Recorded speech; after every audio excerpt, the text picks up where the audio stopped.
السلام علیکم ورحمۃ اللہ وبرکاتہ۔ وعلیکم السلام ورحمۃ اللہ وبرکاتہ۔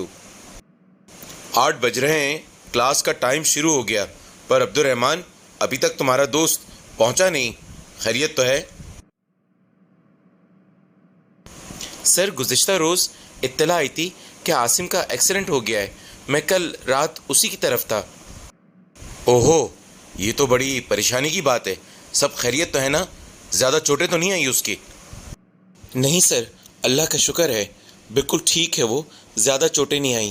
اصل میں سر عاصم کا یہ معمول ہے کہ وہ ہر مہینے اپنی جان کا صدقہ ضرور نکالتا ہے۔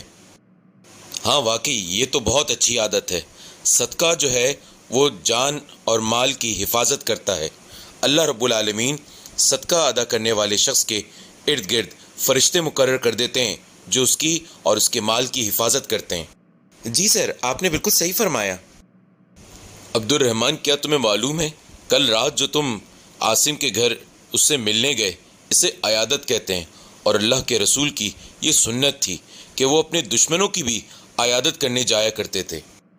آپ صلی اللہ علیہ وآلہ وسلم کا اسی سے منسوب ایک بہت مشہور واقعہ شاید تم نے اپنے بچپن میں سنا ہو۔ ایک عورت جو آپ صلی اللہ علیہ وسلم پر ہر روز کچرا پھینکا کرتی تھی، معلوم ہے جب 3 دن ایسے گزر گئے کہ وہ عورت باہر نہ نکلی اور آپ پر جو روز کچرا پھینکا کرتی تھی وہ کچرا نہ پھینکا، تو اللہ کے رسول صلی اللہ علیہ وآلہ وسلم پریشان ہو گئے۔ آپ نے لوگوں سے دریافت کیا اور لوگوں سے معلوم ہوا کہ وہ بیمار ہے، علیل ہے۔ آپ نے اس کے گھر کا پتہ معلوم کیا اور اس کے گھر عیادت کو پہنچ گئے، اور آپ کے اس رویے کو دیکھ کر وہ آپ پر ایمان لے آئی۔ کتنا بہترین ہمیں سبق ملتا ہے اپنے نبی کی زندگی سے۔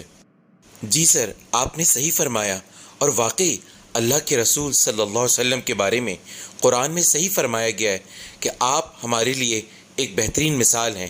ہم یقیناً آپ صلی اللہ علیہ وسلم کی سنت پر عمل کر کے ایک کامیاب زندگی گزار سکتے ہیں۔ اور پتہ ہے سر، جب کل میں عاصم سے ملا تو عاصم مجھے دیکھ کر بہت خوش ہوا، اور تھوڑی ہی دیر میں وہ اٹھ بیٹھا۔ لگ ہی نہیں رہا تھا کہ وہ ایکسیڈنٹ ہونے کے بعد بستر پر پڑا ہے، بلکہ مجھے دیکھ کر وہ چاق و چابند ہو گیا، تر و تازہ ہو گیا تھا۔ واقعی عبد الرحمن، تم نے ایک نیکی کا کام کیا، اللہ تمہیں اس کا اجر دے۔